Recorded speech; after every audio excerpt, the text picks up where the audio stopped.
Hello દોસ્તો, welcome back to my YouTube channel. કેમ છો બધા? આઈ હોપ કે બધા મજામાં જશો. હું પણ મજામાં છું.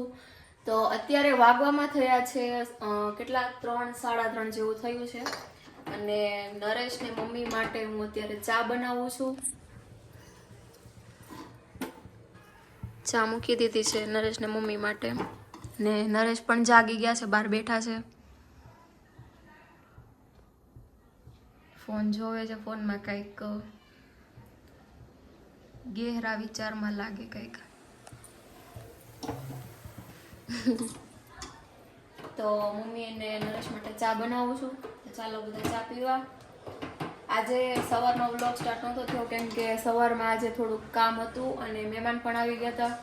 તો વ્લોગ સવારનો સ્ટાર્ટ નથી થયો એટલે સીધો વ્લોગ આપણે 3 વાગ્યાનો લીધો છે, 3 વાગ્યાની ચા સાથે. તો ચાલો બધા ચા પીવા અને ચા બની જાય એટલે મમ્મીને અને નરેશને ચા પીવડાવી દઈએ. તમે કન્ટિન્યુ વ્લોગમાં રહેજો. વ્લોગ ભલે લેટ ચાલુ થયો પણ આપણે તો પણ વ્લોગને આજે એન્જોય કરવાનો છે. સાંજ સુધીમાં આખો વ્લોગ જોવાનો છે, સાંજ સુધીનો. તો નિત્યાનો આવી ગયો છે વિડીયો કોલ અને એના કાકા એની હારે વાત કરે છે. તો તમને પણ હું નિત્યા બતાવું વિડીયો કોલમાં.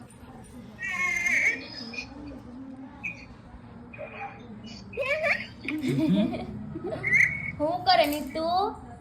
શું કરે મારી દીકો? શું કરે?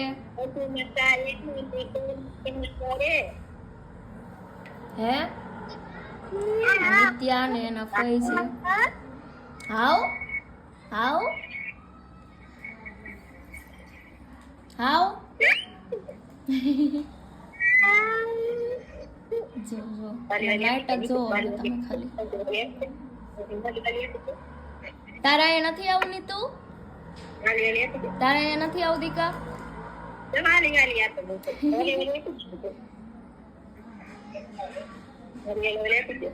હેલો દોસ્તો, કેતો દીકા જય શ્રી કૃષ્ણ.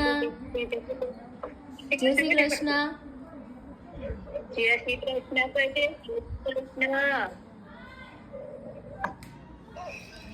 તો નિત્યાબેનનો વિડીયો કોલ આવી ગયો છે તો અમે બધા વાત કરીએ છીએ નિત્યા સાથે. જોયે ને તમે કેટલી નટખટ છે એ. તો કાંઈ ને અમે વાત કરી લઈએ પેલી નિત્યા સાથે અને પછી પાછો વ્લોગ કન્ટિન્યુ ચાલુ રાખીએ. તો કપડાં પણ સંકેલાઈ ગયા છે અને હવે કપડાં હું કબાટમાં મૂકી દઉં. કપડાં સંકેલાઈ ગયા છે તો હવે કબાટમાં મૂકી દઉં અને રોંઢો થાય એટલે બાયું જો શેરીઓમાં બેહવા નીકળી જાય. અહીંયા બેઠા, વાં બેઠા. સાંજ પડે એટલે બાયું બધી ભેગ્યું થાય ને એકબીજાના ઘરની વાતું કરે ને બહાર શેરીમાં બેહે. પણ કાંઈ વાંધો નહીં, બાયુની તો આદત જ હોય એવી.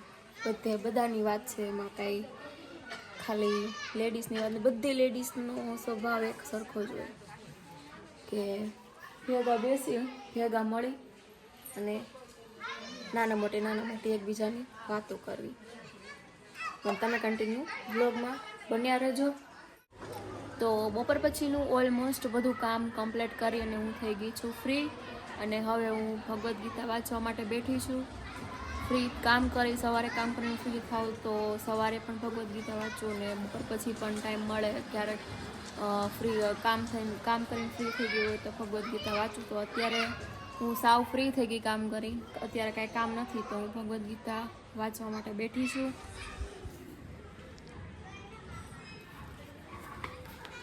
અહીંયા પહોંચી. એકવાર તો મેં આખી ભગવદ્ ગીતા કમ્પ્લીટ કરી નાખી છે વાંચી અને આ બીજી વાર છે.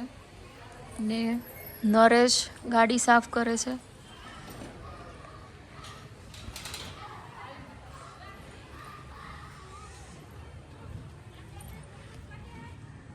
જો અંદર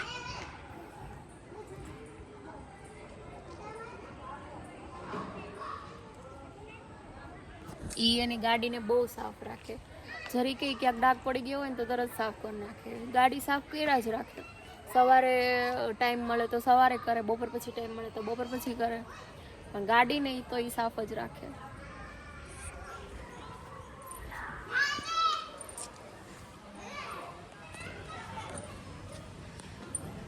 બહુ ગાડી સાફ રાખો તમે તો. ગાડી તો સાફ રાખવી પડે ને. એમ? ગાડી જેટલી સીધી હાલે એટલું સારું. એટલે એનો મતલબ હું થયો. એનો મતલબ હું છું બધાને ખબર જ છે વિડીયો જોઈને. ગાડીની લાડી જેટલી સાફ હોય એટલી સારી અને જેટલી સીધી આવે. એવું? તો તમારા ગાડીની લાડી કેવી છે? સીધી છે કે એટલે તો સાફ છે કે? નહીં, મારે તો બે સારી છે. તો બરાબર. માતાજીની દયા છે. જીવનમાં એમ કે કદાચ કાંઈ ન મળે ને તો કાંઈ નહીં, પણ સારી એક વાઇફ મળે ને, સારી બાઈ મળે ને એટલે જીવન સફળ થઈ જાય. અને મારું જીવન સફળ થઈ જાય. વાહ વાહ વાહ. તો જોયું દોસ્તો કેવી કેવા વખાણ કરે એમ પોતાની વાઈફમાં. એક કહેવાય ને કે જિંદગીમાં એક પુરુષને એના મા બાપ પછી કોઈ એક સારું વ્યક્તિ જીવનમાં મળતું હોય તો એ છે એની વાઇફ. અને જો વાઇફ સારી મળે ને તો એનું જીવન ધન્ય થઈ જાય. તો થેન્ક યુ સો મચ કે તમે આટલું બધું શું કહેવાય કે મને માન સન્માન અને એટલી બધી મારી તારીફ કરો છો એના માટે. પણ હું પણ બહુ જ ખુશ છું નરેશ સાથે, અને હું પણ બહુ ભાગ્યશાળી છું કે નરેશ જેવા હસબન્ડ મને મળ્યા છે. તો કાંઈ નહીં, બસ જો આવી રીતના હસબન્ડ વાઈફ નાના મોટી એકબીજાની તારીફ કર્યા રાખીએ. હાસી કે ખોટી? હાસી કરો કે ખોટી કરો? તો વાંધો નહીં, હાસી કરતો હોય તો. બાકી હું તો દિલથી જ કહું છું કે હું બહુ એટલે બહુ નસીબદાર છું.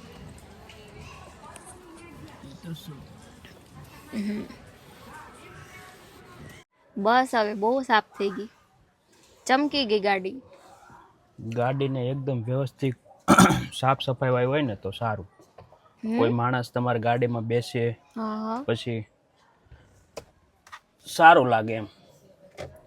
સાફ ગાડી હોય તો ગાડીમાં બેસવાની મજા આવે એમ. એનો કહેવાનો મતલબ એમ છે કે સાફ સુથરી બધાને ગમે, સુઘરી અને ગંધારી વસ્તુ કોઈને ન ગમે. એટલે હંમેશા કોઈ પણ વસ્તુ, ગાડી હોય કે કોઈ પણ વસ્તુ હોય, ઘર હોય, ગમે એ હોય, હંમેશા સાફ અને ચોખ્ખું રાખવું જોઈએ, જેથી કરીને બધાને ગમે. આ જો આખી ટમક ટોળી બહાર નીકળી,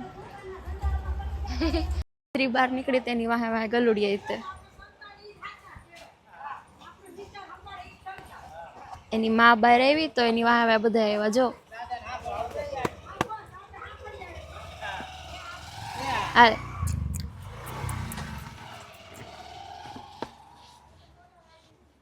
આલે આલે આલે આલે આલે ચડી જા ઉપર, ચડી જા ઉપર, ચડી જા.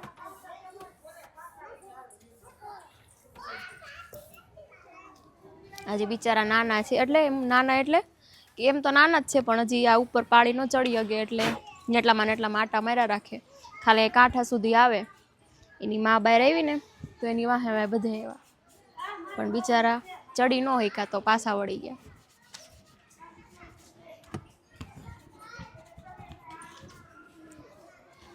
આખી શેરીમાં અત્યારે બધા કલબલાટ કરતા હોય,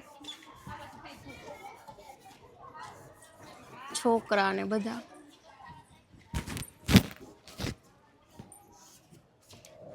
તો તમે ભગવદ્ ગીતા વાંચી કે ક્યારે નરેશ? મેં ભગવદ્ ગીતા એમ વાંચી, પણ બહુ એટલી બધી વાંચી નથી. પણ ઓલા કે ને એમ કે જીવનમાં ઘણું બધું જ્ઞાન લઈને, એવું તો ન કહી શકે આપણે જ્ઞાની છીએ, બટ એક વાંચવા કરતાં જીવનમાં ઉતારવું ઘણું મહત્ત્વનું હોતું હોય છે. જીવનમાં ખાલી વાંચી લેવું એનો કોઈ મતલબ નથી. બાકી તો વાંચવા તો ઘણા મોટા વેદ વાંચીને બેઠા, ઘણા પુરાણો વાંચીને બેઠા, ઘણા ભગવદ્ ગીતાઓ વાંચીને બેઠા, પણ વાંચેલું જ્યાં સુધી જીવનમાં ન ઉતરે ત્યાં સુધી કાંઈ વસ્તુ નકામું છે હા ગમે કહેવાય એટલું. ને એક ઓલું નથી આવતા ખબર છે, જ્યારે કોઈ પણ દીકરી હોય ને સાસરે જાય ને તો એની સાથે ઘણો બધો કરિયાવર દે, પણ કરિયાવર ક્યાં સુધી કામનો? કરિયાવર તો ઘરે જાય ને તો માએ ચડાવી દેવાનો છે, એનો જિંદગીભર કોઈ ઉપયોગ કરવાનો જ નથી. દેવું હોય તો સારું જ્ઞાન આપો, સારા વિચારો આપો, સારું કર્મ કરવાનું એને પ્રેરણા આપો, એવી રીતનું જ્ઞાન આપો જેથી કરી એ પોતાના આગળ વધી શકે, આત્મનિર્ભર બની શકે અને ખાસ તો એવું કે પોતાનું કામ જ્યાં સુધી પોતે કરે. આજે ઘણી બધી સ્ત્રીઓ છે થોડું ઘણું ભણી જાય અને પછી કે હું તો મારા પગ ઉપર આત્મનિર્ભર છું, પણ જોબ કરતાં પણ વધારે જો સારામાં સારું કામ અથવા તો વધુ અઘરું કામ હોય તો એ ઘરનું કામ હોતું હોય છે. અને ઘરના કામમાં જેટલી તકલીફ પડે એટલી જોબમાં તકલીફ ન પડે. જોબમાં તો કહેવાય ને કે ખાલી એક બોસનું જ ધ્યાન રાખવું પડતું હોય છે કે એને સારું કામ કરીને આપીએ, પણ જ્યારે ઘરમાં સ્ત્રી બધાને ખુશ કરતી હોય છે. નાના છોકરા હોય તો એનું પણ બધું ધ્યાન રાખે, એના હસબન્ડ હોય તો એનું પણ ધ્યાન રાખે, એના પરિવારમાં સાસુ સસરા હોય તો એનું પણ ધ્યાન રાખે. એટલે એ ખૂબ સારી વાત કહેવાય, બહુ મોટી વાત કહેવાય. અને અત્યારમાં સમય પ્રમાણે સમાજમાં ઘણી બધી શું કહેવાય લોકોમાં એવા ગંદા વિચારો છે, કુવિચારો છે કે હું કંઈક છું, હું કંઈક કરું, હું ભણીને આવી તો અભિમાન આવી ગયું લોકોમાં. હા હું ભણીને થોડું આવી. ઘણું ભણી જાય, થોડા ઘણા મતલબમાં કે શું કહેવાય આગળ નીકળી જાય તો માણસને અભિમાન આવી જતું હોય છે કે હું જ કાંઈક છું એમ, ને હું બધું કરી શકું છું એમ. પણ એવું અભિમાન ખોટું છે. એવું અભિમાન ક્યારેય ન કરાય. કેમ કે ભણ્યા હોય, ઓછું ભણ્યા હોય કે જાજુ ભણ્યા હોય, પણ જ્યાં સુધી આપણને આત્મજ્ઞાન ન થાય ને ત્યાં સુધી એ બધું ભણતર બધું નકામું છે. સાચી વાત છે. પહેલાના જે ગવઢિયા છે, આપણા વડીલો છે, એ લોકો અત્યારે જે કોલેજ ને એવું બધું છે ત્યારે એ સમયમાં નહોતું, પણ તો પણ એ લોકો આપણી કરતાં પણ અત્યારે કેટલા ટેલેન્ટેડ અને હોશિયાર છે. આપણે એની સામે તો કાંઈ ન કહેવાય, એટલું એને જ્ઞાન છે. તો એ જ્ઞાન સાચું છે. બાકી ભણતર ને એવું છે, ભણતર તો ક્યાં માટે કે ભાઈ આખી જિંદગી આપણે શું કહેવાય કે આપણે ઘરે ન બેસી રહીએ, બહાર કંઈક આપણે કામ ધંધો મળી રહે એ માટે ભણતર જરૂરી છે. અને બાકી તો આપણે જ્ઞાન લેવું હોય તો વડીલો પાસેથી જ લેવું પડે, કે પુસ્તકમાં કે એમાં કંઈ મળતું નથી. બરાબર છે. બરાબર. હુઈજ અને કોઠા હુઈજમાં ફરક હોય. બરાબર. માણા હેલા જતા હોય ને એને હુઈજ પડી હોય તો એને સારું કામ કરી શકે, પણ કોઠા હુઈજ હોય તે સારો મોટો બિઝનેસ કરી અને પોતાનું નામ કરી શકે, કામ કરી શકે. અને કર્મ હંમેશા છે ને કોઈને છોડતું નથી. જેવું કર્મ કરો એવું ફળ ભોગવો. હાસું હોય કે ખોટું હોય, તમે જેવું વાવો ને એવું ઉગે, અને ઉગે ને એને કોઈ ન પૂગે. મારા મામા એવું કહે કે ભાણા જેવું જીવનમાં વાવીને એવું ઉગે અને કોઈ ન પૂગે. એટલે હંમેશા સારું વાવવાનું, કે બીજી વખત તમારે જ્યારે લણવાની વાત આવે તો તમને અફસોસ ન થાય. ઘણા નથી કે અમુક જગ્યાએ કાંટા વાવીને વયા પછી કે એલા ભાઈ ઓલો મને બોલાવતો નથી. કેમ બોલાવે તને? એલા ભાઈ તે પેલા વાવ્યું જેવું તો પછી તારા એ પછી લણવાનું આવે તેમાં. એટલે ભાઈ જીવન છે આ તો હાલાઈ કરે ને જેટલી વાત કરી એટલી ઓછી પડે જીવનની તો. અને હું તો ભાઈ મારે તો હું હવે કેવું આમાં ઠીક હાલા કરે ગાડું. તો કાંઈ નહીં, બસ આવી જ નાના મોટી હસબન્ડ વાઈફ અમે વાતો કરતા હોઈએ છીએ.